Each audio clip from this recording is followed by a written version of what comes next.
ఆసియాలో అతిపెద్ద గిరిజన కుంభమేళ తెలంగాణలో జరిగే చారిత్రాత్మక క్రతువు మేడారం మహాజాతర వైభవంగా సాగుతుంది. నిన్న కన్నెపల్లి నుంచి జంపన్న ఆదివాసీ సంప్రదాయాలతో రాత్రి జంపన్నను గద్దెకు చేర్చారు. జంపన్న గద్దెకు వచ్చే క్రమంలో గ్రామస్తులు, ఆడపడుచులు మంగళహారతులు ఇస్తూ నీళ్లు ఆరగిస్తూ స్వాగతం పలికారు. ఆదివాసీ పెద్ద మనుషులు యువత రక్షణ కవచంలా ఉంటూ గద్దెల వరకు చేర్చారు.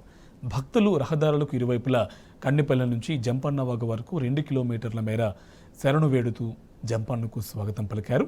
గద్దెకు చేరిన తర్వాత భక్తులు జంపన్నను దర్శించుకున్నారు.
ఇవాళ సమ్మక్క కూతురైన సారలమ్మ సాయంత్రం 4 గంటలకు కొలువుదేరనుంది. సారలమ్మతో పాటు పడిగిద్దరాజు, గోవిందరాజును గద్దెపైకి చేర్చుకుంటారు.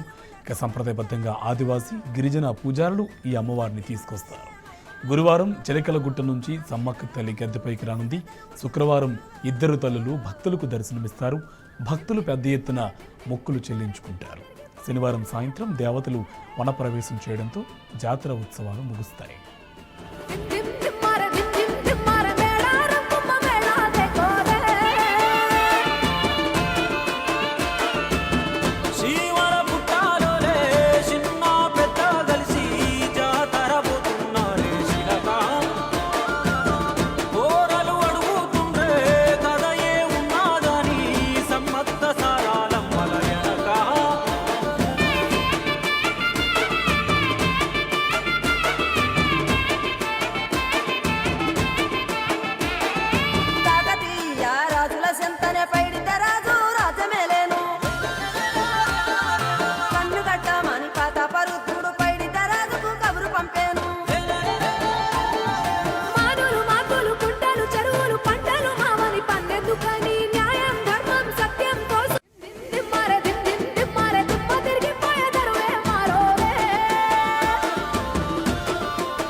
మహాజాతర ప్రారంభం కావడంతో మొక్కులు, దర్శనం కోసం వచ్చే వారితో మేడారం పరిసరాలు పూర్తిగా జనసందనంగా మారాయి.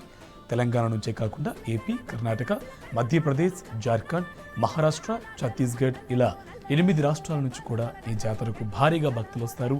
ఈసారి మేడారం జాతరకు 1 కోటి మంది భక్తులు వస్తారని అధికారులు అంచనా వేశారు. ఈ మేరకు భారీ ఏర్పాట్లు చేశారు. 2014లో అప్పటి తెలంగాణ ప్రభుత్వం మేడారం జాతరను రాష్ట్ర పండుగగా గుర్తించింది.